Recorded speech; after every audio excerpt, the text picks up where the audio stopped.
जय जय शंकर हर हर शंकरा जय जय शंकर हर हर शंकरा जय जय शंकर हर हर शंकरा जय जय शंकर. பெரியவா சச்சரித்தம் அத்தியாயம் 13. இனி என் தெய்வமும் இவர்தான், இந்த உருவில்தான் இனி நான் வணங்கும் தெய்வத்தை பார்ப்பேன். ஆங்கிலேய தம்பதி. அந்த மனிதர் ஒரு பிரபல எழுத்தாளர். வெளிநாட்டு பயண கட்டுரைகள் எழுதி பெயர் பெற்றவர். அவர் இப்படி பல நாடுகளுக்கு பறந்து ஆங்காங்கு பார்த்தவர்கள், பார்த்தவைகள், பார்க்க வேண்டியவைகள் பற்றியெல்லாம் வாசகர்கள் மகிழ ருச்சிகரமாக எழுதுபவர். அவர் காஞ்சி மகா பெரியவாளின் பரம பக்தர். அந்த நடமாடும் பேசும் தெய்வத்தை முக்காலும் வணங்குபவர். எங்கு சென்றாலும் மகா பெரியவா படம் இல்லாமல் செல்ல மாட்டார். தினமும் அந்த படத்தை எடுத்து வைத்துக்கொண்டு மனசார பூஜை பண்ணி வணங்கி விட்டுத்தான் மற்றைய வேலைகள்.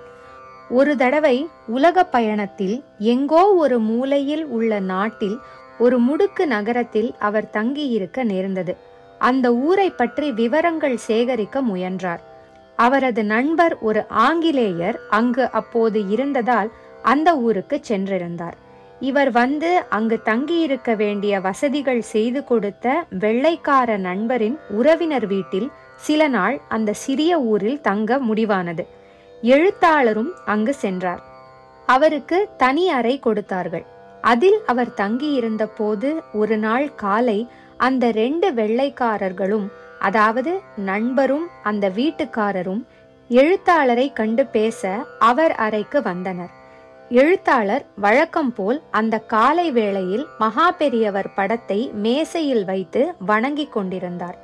வீட்டின் சொந்தக்காரர் கண்களில் அந்த மகா பெரியவர் படம் பட்டதும் அவருக்கு ஏதோ ஆச்சரியம்.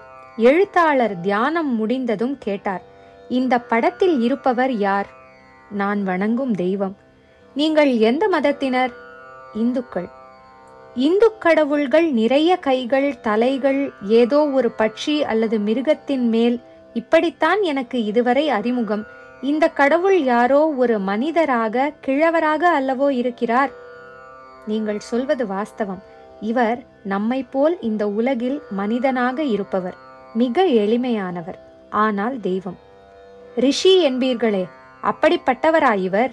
எல்லோரும் அப்படித்தான் இவரை சொல்வார்களோ உங்கள் ஊரில்? இவர் ஒரு சக்தி வாய்ந்த தெய்வம், ரிஷியும் கூட. சக்தி வாய்ந்த தெய்வம் என்றால் நாம் நினைத்தது நடக்கச் செய்வாரா என்று வீட்டுக்கார வெள்ளையர் ஆவலாக வினவினார். நாம் உண்மையாக வேண்டிக் கொண்டால் நிச்சயம் நாம் நினைத்தது போல் நடக்கும்.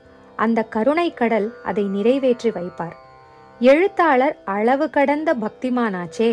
அவர் குரலில் இருந்த அழுத்தம், சொன்ன தோரணை, அவர் குரலில் ஒலித்த பக்தி ஆங்கிலேயரை நம்பச் செய்தது. நானும் அவரை வேண்டிக் கொண்டு என் முறையீட்டை சொன்னால் உதவுவாரா? வீட்டுக்கார வெள்ளைக்காரர் குரலில் ஏக்கம் தொனித்தது. வித்தியாசமின்றி நம்பிக்கையோடு யார் வேண்டினாலும் குறை நிவர்த்தி செய்வார். என் மகன் எங்கோ போய்விட்டான். சில மாதங்கள் ஆகிவிட்டது. அவனை பிரிந்து என் மனைவி ஓயாமல் அழுது கொண்டு இருக்கிறாள். அதனால்தான் ஒரு நம்பிக்கையோடு உங்களிடம் கேட்டேன். எங்கள் குருவான காஞ்சி மகானை நீங்கள் மனமுருகி பிரார்த்தியுங்கள். உங்களுக்கு அவரது அருள் நிச்சயம் கிட்டும்.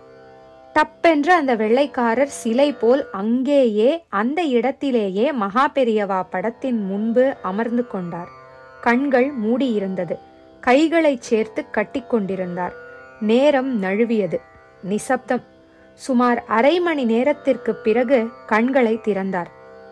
என்னவோ தெரியவில்லை, என் மனம் இப்போது லேசாகிவிட்டது. இந்த மனித தெய்வத்தின் படத்தின் முன் மனமுருகி வேண்டி எனக்கு அருள் புரியும்படி வேண்டிக் கொண்டேன். இதைத் தொடர்ந்து ஒரு சில மணி நேரம் அந்த அறையில் மகா பெரியவா பற்றிய விஷயங்கள் பற்றி வெகு ஆர்வமாக அவர் பக்தியோடு கேட்டுக்கொண்டிருந்தார். அவரை பற்றி நிறைய தெரிந்து கொள்ள வேண்டும் என்று புத்தகங்கள் தேவை என்று கேட்டுக்கொண்டிருந்தார். ஒரு முறை இந்தியா வருகிறேன், அவரை பார்க்க வேண்டும் என்றார். அப்போதுதான் அவரது வீட்டு போன் ஒலித்தது. ஆங்கிலேயர் போய் போனை எடுத்தார். யார் பேசுவது? என்ன அப்பா, என் குரல் மறந்து போய்விட்டீர்களா? காணாமல் போன அவர் பையன். போனில் வந்த செய்தி அவருக்கு அளவு கடந்த வியப்பை அளித்தது. காணாமற் போன அவரது மகன்தான் பேசினான். தான் எங்கேயோ போயிருந்ததாகவும் இப்போது ஊருக்கு வந்துவிட்டதாகவும் உடனே வீட்டுக்கு வருவதாகவும் தகவல் சொன்னான். அந்த ஆங்கிலேயருக்கு மெய் சிலிர்த்தது. காஞ்சி மகானை வணங்கியபடியே எழுத்தாளரை இறுக கட்டிக்கொண்டார். கண்களில் நீர் பனிக்க, இனி என் தெய்வமும் இவர்தான், இந்த உருவில்தான் இனி நான் வணங்கும் தெய்வத்தை பார்ப்பேன். அப்போது உள்ளே வந்த அவர் மனைவியும் விஷயம் கேட்டு ஆனந்தித்து தனது மகன் மீண்டும் வரப்போகிறான் என்று அறிந்து பெரியவாள் படத்தை வணங்கினாள். மணியன், உங்களுக்கு நன்றி என்று அந்த தம்பதிகள் மனமுவந்து சொன்னார்கள். ஆம், அந்த இந்திய எழுத்தாளர் மணியன்தான். ஜெய ஜெய சங்கர, ஹரஹர சங்கர, மகா பெரியவா சரணம். ஜெய ஜெய சங்கர, ஹர ஹர சங்கர, ஜெய ஜெய சங்கர, ஹர ஹர சங்கர.